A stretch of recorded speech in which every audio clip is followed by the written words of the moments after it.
Hey guys, me again here today, and today I'm going to be talking about Sonic Unleashed. I literally just beat the game for the first time, and boy, I am not. I, I'm gonna be honest, guys.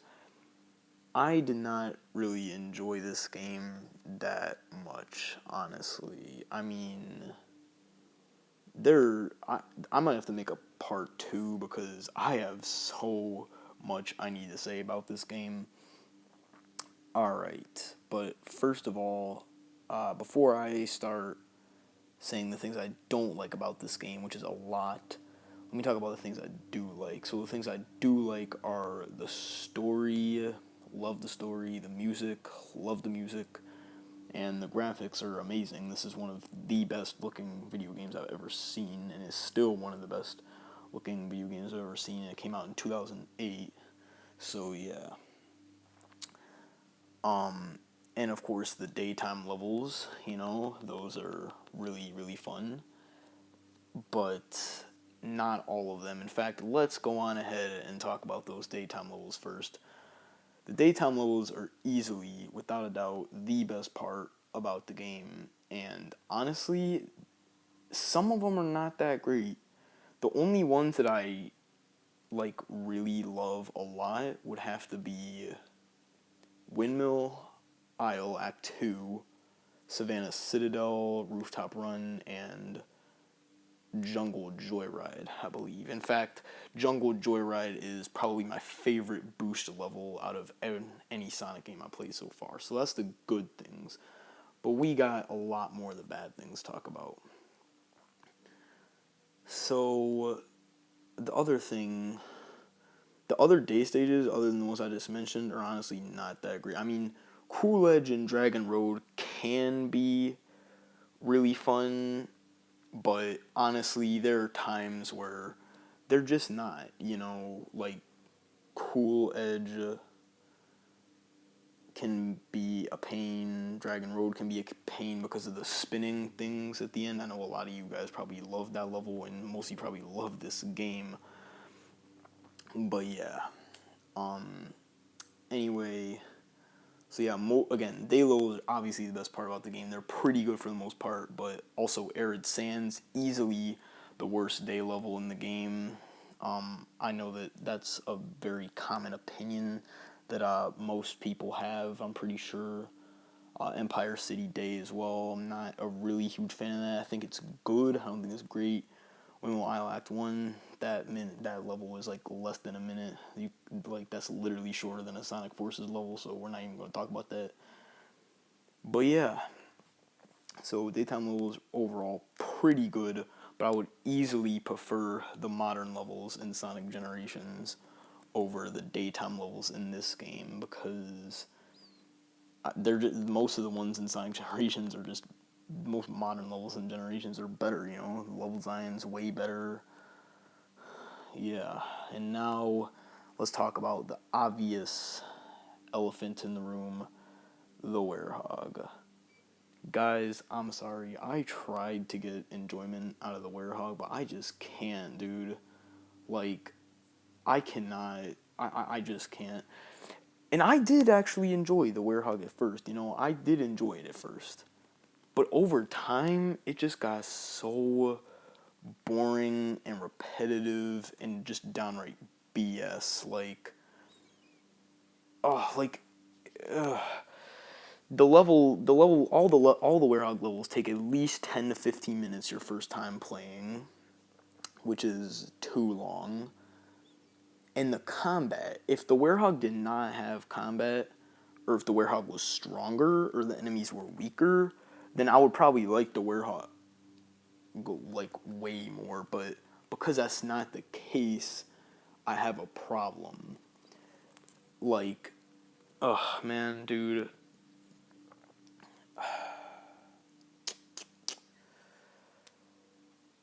Sorry if I'm stuttering a lot. This is, unscripted. But yeah, like the enemies.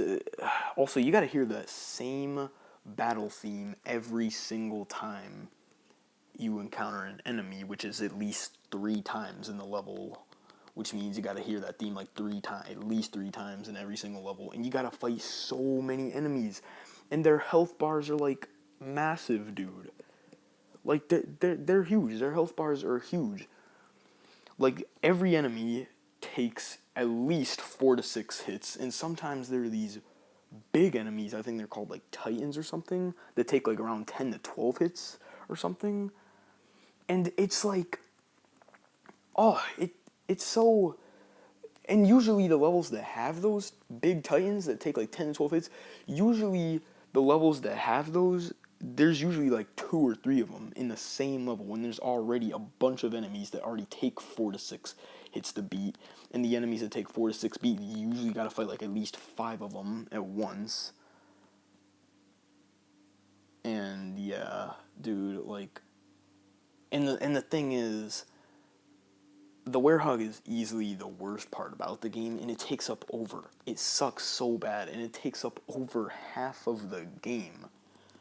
Like that's the problem with the werehog. It's the worst part about the game, and it takes up over half of the game. Like it, oh. And one of the other reasons why I don't like the werehog and this game in general is because there were so many times where I've had to constantly search around in the hub worlds and replay stages to collect sun and moon medals, which is just, oh, like, and you gotta collect like 120 sun medals to beat when you beat the game, and 80 moon medals when you beat the game, and on your first time playing it, you're just gonna try to beat the level, so that means that you gotta constantly replay stages you already don't like to begin with, and you gotta go find those medals. Like, there's so many times where I've had to stop what I'm doing to go back. Like, there are so many times where I've got to the next level and I've had to get like at least 5 or 10 more sun and or moon medals. Like that happened like at least 3 or 4 times, probably more than that. And yeah, ugh. Also, I need to talk about the control right now.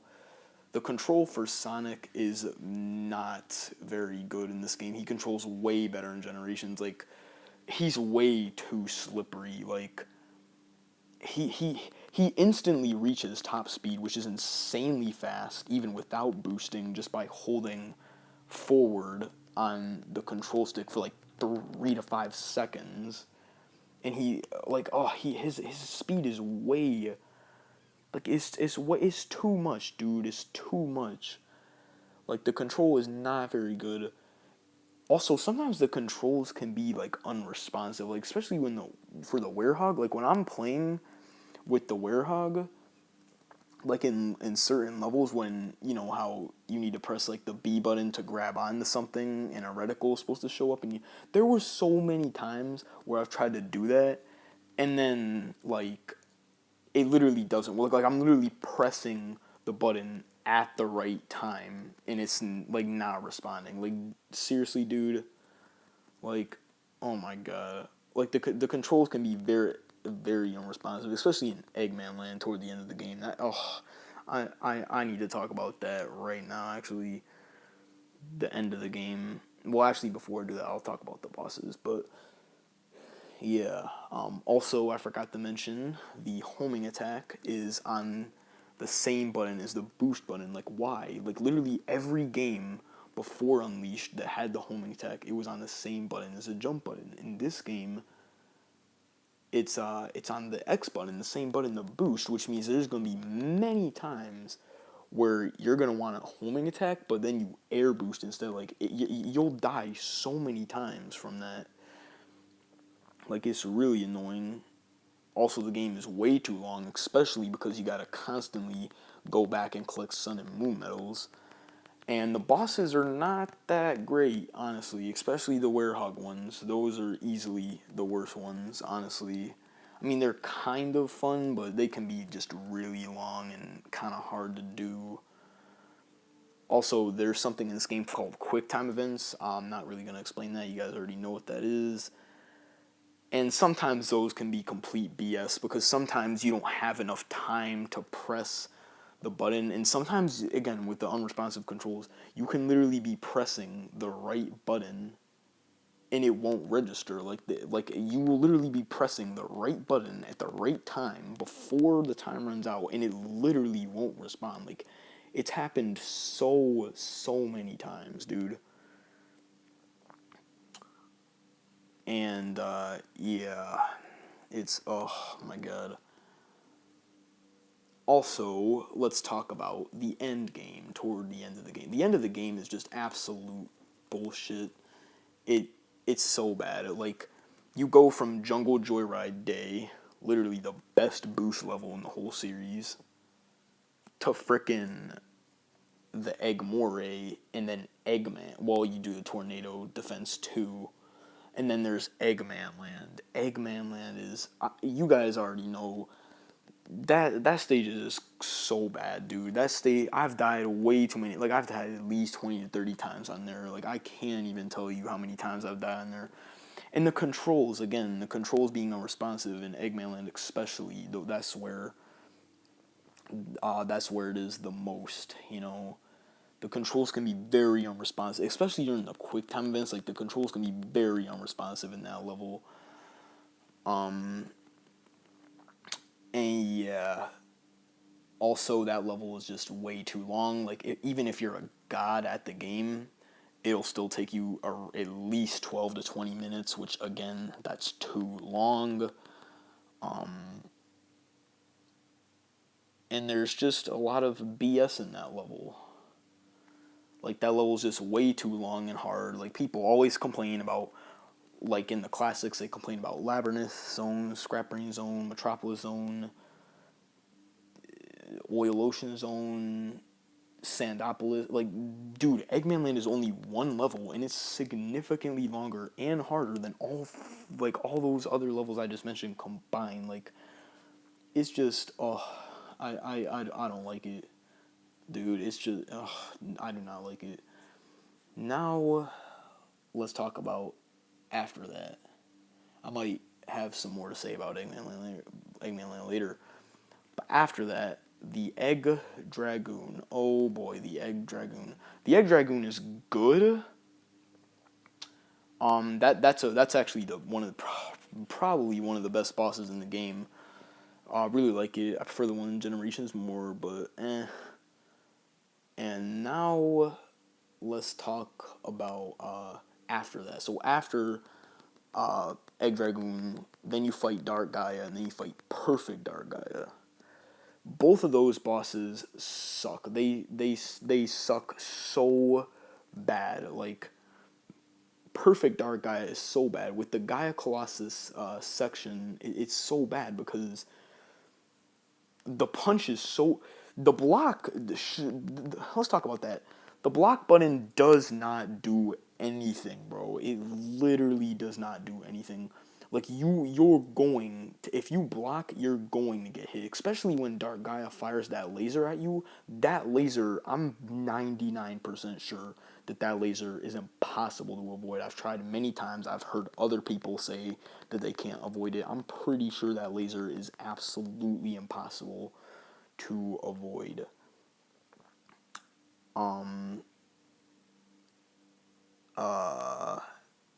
And then the punch is terrible because it's so delayed that, like, if you punch correctly, dude, if you punch correctly, it's literally it's so delayed. Like the punch is so delayed. It's like a couple seconds delayed, and it's like pure luck based almost, which isn't good. And then there's the Sonic sections. Like that's not even the final boss. And it has 6 phases. 6 phases on one level, on one boss. Like, bro, that's not even the final boss, dude. Why does it have six? It's not even the final boss. And the last one is just, oh, it's so bad, dude. Oh, you'll die multiple times. Like it's, and I feel like it's honestly more of like bad game design than it being hard. But now let's talk about the final boss, Perfect Dark Gaia. Dude, That's one of the worst final bosses, honestly. I mean, cause okay, the first part of it is kind of like the Doomsday Zone from Sonic 3 and Knuckles with, the meteors or whatever, or rocks or whatever. If you hit those rocks, you get like a significant amount of your health goes away, and it's really hard to avoid them. Like that one part, which is pretty much the whole fight, where you got to take out all those little snake things. Like that, oh, that part's just BS. Like they don't even give you rings. Like they only give you rings before that. Like it's just really really bad. And I mean, it's kind of fun, and don't get me wrong, I don't completely hate this game. There are some things about this game that I really do enjoy. Again, Jungle Joyride is one of my favorite levels in the series. It's my favorite boost level in the series so far. And yeah, but man, dude, like out of every mainline Sonic game I've ever played, this game has put me through hell the most. Like I can't even explain the hell that the game put me through. Like I really can't. But anyway, guys, yeah.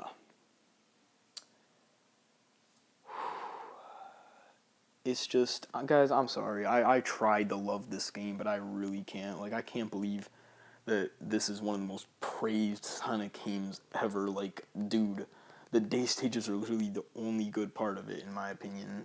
And that doesn't even take up half of the game. Like, oh, dude, oh my god. But yeah. Also, I want to say a few more things. I would honestly, I know a lot of you guys are probably already pissed off, but I need to say one more thing.